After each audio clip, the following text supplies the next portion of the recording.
comments or questions? I'm sure you guys are probably like us. You're ready for it to be game week. I know I was talking about it last night.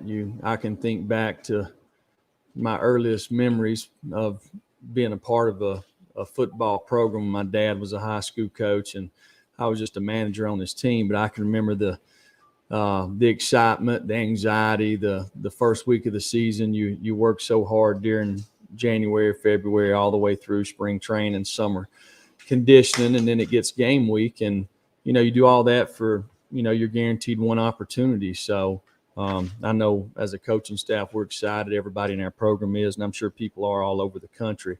West Virginia is a very talented team. If you start offensively, I think you have to start with their quarterback position.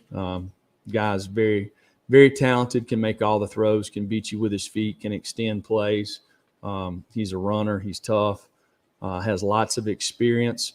They're big up front. Got some guys that have several starts under their belt, so lots of experience there. You look at wide receivers. They got two guys that have probably caught over 150 balls last year alone.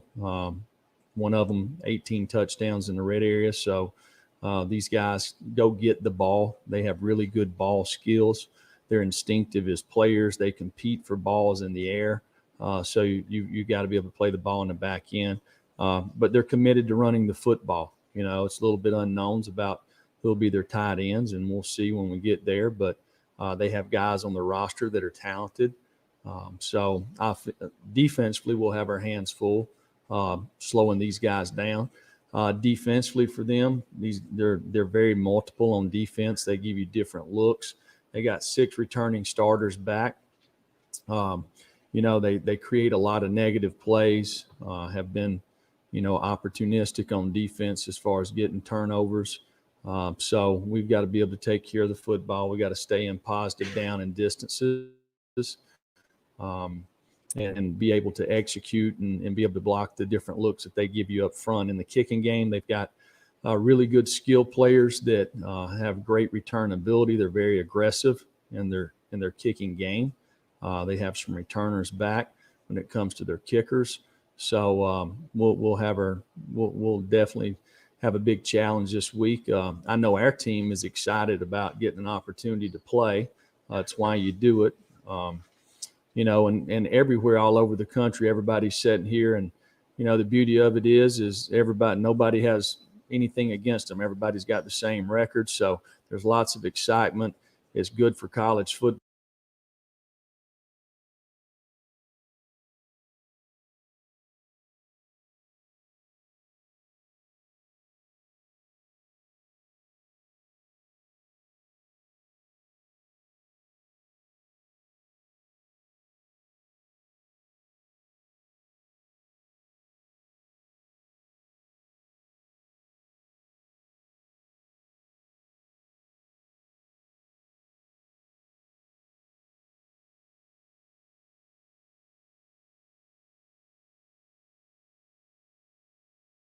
As good a job. We had a turnover there in the red area, and then had a turnover there about the 45-yard line. We really got to eliminate those plays. Both of them came from protection, not bust or anything. Just got to be better technical there and get the ball out of her hand. I thought we ran the ball well. I liked the way that Ty and Eric and Jabari and D. Beckwith all ran the football. The wide receivers created explosive plays there. I thought Cooper Mays, again, continues to improve up front. Jerome Carvin played really well. Glad to see that he's back in there competing and getting a chance to play. Defensively, there was we first of all we were much better on third down. So it's far and away the best game that we played on third down in a long time. The one drive in the first half, we let them convert a 3rd and 10. They checked. We probably should have checked there to a different call. We didn't. They get a first down and then converted a couple, and then just didn't get the middle of the field. We got it, but didn't get it properly there and gave up a touchdown. And then they made a good throw and catch there on Alante. Ended up getting a field goal. But, I thought we affected the quarterback, obviously scored on defense. Bryce Thompson, I think, is the co-defensive player of the week this week in the SEC. He only played on third down, but he made a big play in the game that kind of got us jump started there on defense. And if you look at special teams, Paxton Brooks really continues to execute very well in the punting game. He's done a nice job on kickoffs all year. And then I thought Toby came in and done a really good job. We just asked him to kick PATs, but he done a nice job. One thing to me just disappointing in the game, it's probably the first game that we've had penalties. I think we had 9 penalties, and they were during the play. Got to make good judgment and finish people off the right way. So, but thought it was a good effort by our guys. I thought our coaching staff done a nice job getting the guys prepared. Our kids continue to play hard. Looking at this week, it's the last game for this season in Neyland. We have a lot of seniors that this will be their last time and get an opportunity to play against one of the best teams in the country. Texas A&M's having a really good year. They've got an experienced team, experienced quarterback that's playing really well. Their offensive line's one of the best in the conference. They're doing a really nice job protecting the quarterback, creating explosive plays. They've been very efficient on third down. I think they've ran the ball as well as anybody in our league. I've got really good running backs defensively, playing really good team defense, keeping the ball in front of them, not giving up a lot of explosive plays, create negative plays, give you a lot of different looks. And then they got really good weapons in special teams. So we got a great opportunity on Saturday. I know our guys are looking forward to it. It's kind of like bowl practice this week. We don't have school. So, we'll get a lot of opportunity to get prepared for this game. And I know our guys are excited about it. Questions? We'll start with Austin Price, then Dale. Coach, you talk about the seniors and being senior day and stuff. How will they handle that, or how will you ask those guys to handle it? Because obviously, a lot of those guys will have the option to come back for another year. Well, I think there may be some guys that may participate and some guys that may not. I don't know. It's not something we've really been focused on improving as a team every single day. When you talk about this kind of unique circumstance we have with guys getting their eligibility back where they could play another year, we kind of treated it like it would be a junior that may be thinking about declaring for the draft. We're just going to wait till the season's over with. So we'll have some guys participate and some won't. It'll be their choice.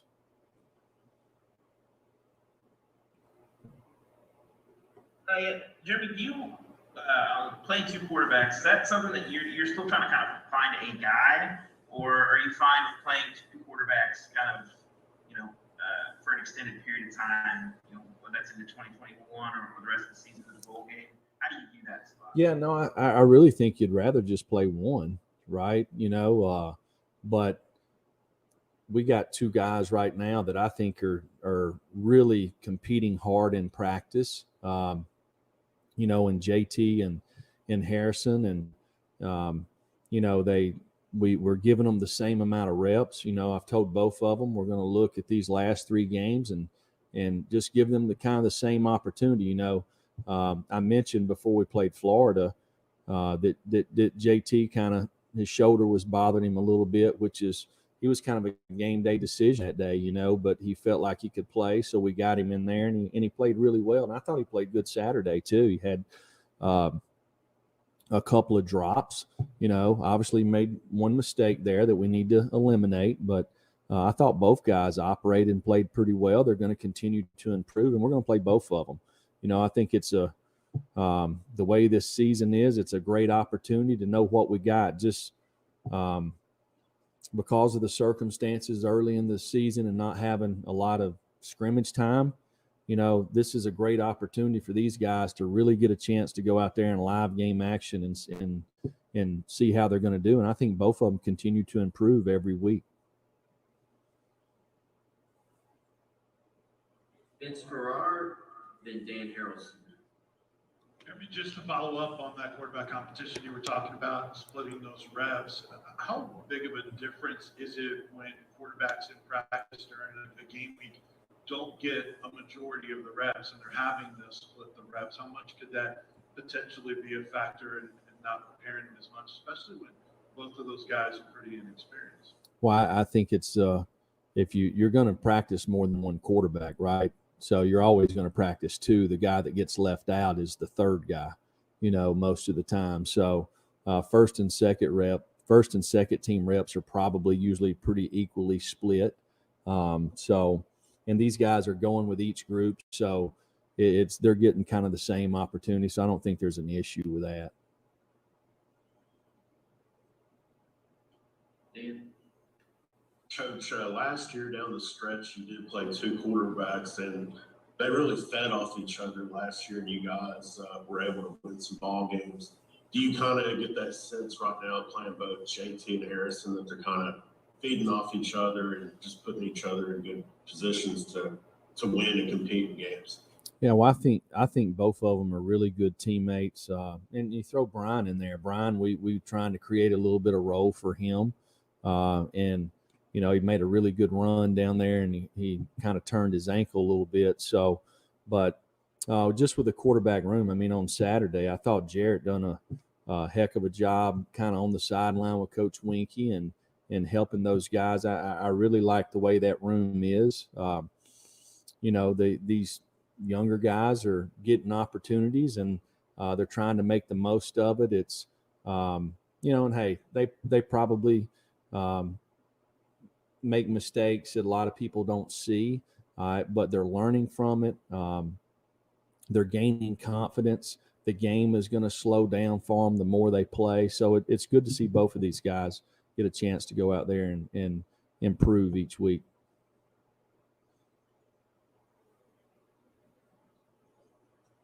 Go to Blake and then Brent.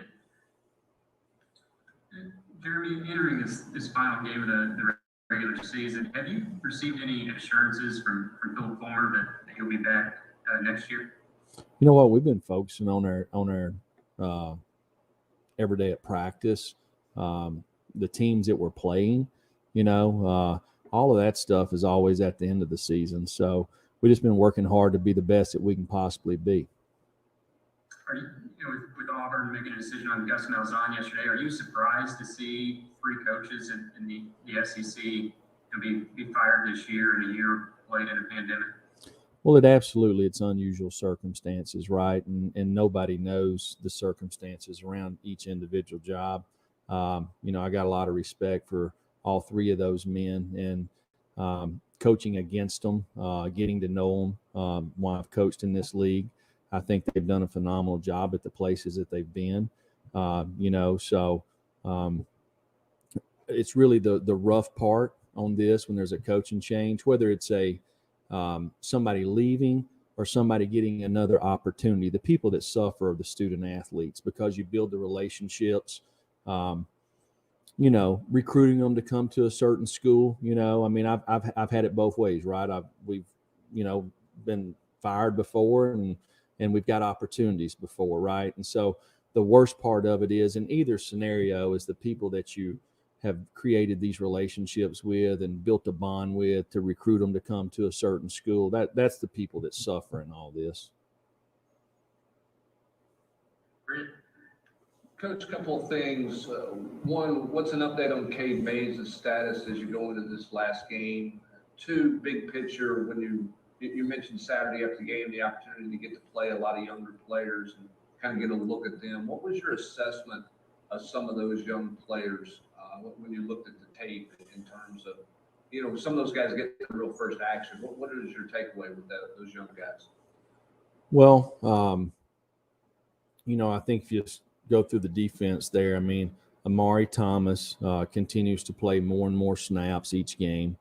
Tyler Barron has played a lot throughout the season and continues to improve. Tamarian McDonald's a guy that we've started playing in the last couple of weeks that didn't have hardly any practice leading up until about halfway through the season. So, I think those guys have done a really nice job. Keon Lawrence played a little more Saturday. All these guys, these guys and more have played on special teams. Nico Slaughter, Morvin Joseph continues to show flashes. Had a couple of quarterback pressures on Saturday. Offensively, Cooper has played the last 2 weeks at center some. The wide receivers, whether it's Jimmy Callaway or Jalen Hyde or Jimmy Holiday, who couldn't make the trip Saturday. These guys continue to improve. Malachi Weidman. I thought Saturday probably for the first time he's played the last 2 weeks on special teams, but D. Beckwith got to touch the football. So you kind of see a little bit about what kind of ability he's got. I know it's late in the game, but still. And Jabari Smalls is a guy that I felt like all year, has made people miss and done a really nice job. And then you throw in Harrison, but a lot of these freshmen, there's many, many more, that in this signing class that have potential to be really good football players. And it's I'm kind of excited about the off season when we get started on that, or maybe if we do go to a bowl, the opportunity to work some of these guys to get back, like we were having these extra periods, opportunity periods. So, we really have a young football team. I think there's probably like 50 freshmen and sophomores on our team that really, most of them have just experienced 2 days of spring ball. So there's a lot of development, a lot of growth for these guys that they're going to have an opportunity to really improve this off season.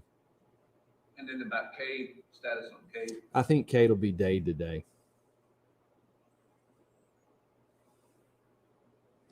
All right, Trey Wallace and Patrick Brown. Hey, Jeremy, y'all, it looked like tried to run a trick play around the 6:33 mark in the third quarter. Harrison Bennett was in at quarterback, and then JT Stroud had come in for that one play. What was kind of the reasoning behind that, and what were you trying to establish on that play? Well, that was one of the plays that, I like to put in 1 or 2 plays a week, right? So, actually put in 2 this week. Neither one of them worked. Ran a reverse to Kenny Solomon. Kenny Solomon's probably the fastest guy on our team. Probably if we'd have got one block out there, we'd have gained 9 or 10 yards, but we only gained 1, I think. And then we put a reverse pass in there, getting in Wildcat. We've jumped in Wildcat a couple of times, and we've never thrown a pass out of it. So just something, they just happened to bring field pressure. So we didn't get it off and took a sack. So that was my fault because I put the play in and I told Jim to run it at that time. So I thought it might work, but it didn't. Was that play for JT Stroud, I guess, is what I'm asking? Well, no, it was really for Brian Maurer. It was really for Brian, but he was hurt, so JT ran it. Patrick. Jeremy, you mentioned Tamarian a minute ago. What went into the decision to start him at safety, and kind of how do you think he and Jalen McCall played on Saturday? Well, Jalen played his best game of the year, so that was good to see. Jalen has really been fighting a foot injury since the Missouri game. He missed all of fall camp and just got released today. We played South Carolina. So, he's just been battling this all year. But it was good to see him. He played well. Tamarian has been playing some in third down during the games in our dime rabbit package. So, and playing on special teams. So, we really like the combination of both of those guys, and feel like they both have a chance to be really good players for us.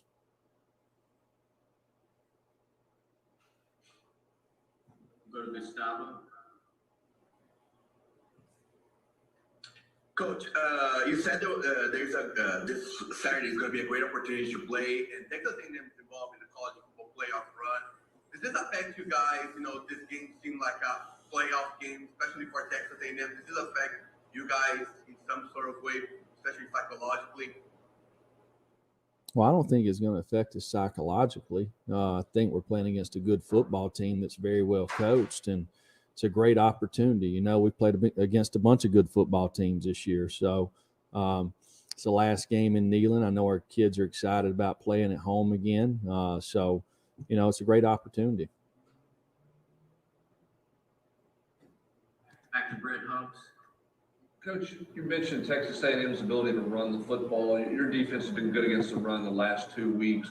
What does A&M do well running the football? Is it a schematic thing, or what do you really like about their run game? What's the challenge for your front seven against their running attack? Well, to start, their quarterback is very athletic. He's probably not ran it as much this year as I've seen him run it in the past, but he's a guy that's obviously a threat with his feet. They've got really big backs.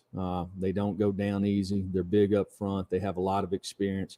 They have one of the best tight ends in the conference, whether it's playing in the run game or the throw game. He's a really talented young man. They play multiple backs. They wear on teams as the game goes, and they're committed to being a physical football team. Go back to Blake, then Patrick. Jeremy, you mentioned D. Beckwith. What do you feel like his future is for you in this program? I mean, do you like what he brings at running back? Could he be someone you look to move around more in the offseason? No, I like him at running back. It's when we recruited him,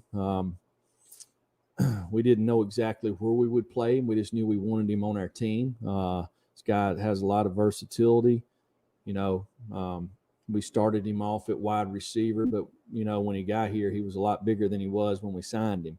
So he's a guy that continues to grow and develop, and but he's really good with the ball in his hands. So just putting him back there at running back and trying to create a home for him, I think has been really good for him. And I know Coach Graham is excited about him and some of the other younger backs. So I feel like that's where he'll be. You touched on this before with Bryce. He's kind of lined up the safety and lined up inside it and in your dime package on third down. Do you think that maybe is a position you guys might be looking at more, I don't say permanently, but maybe moving him inside more on a more regular basis next season, or do you want to keep him outside? No, I just think he's a guy that can play multiple spots. You would like to sign guys that can play multiple spots. It's easier to create depth and keep your best players on the field. So Bryce is a guy that can do that.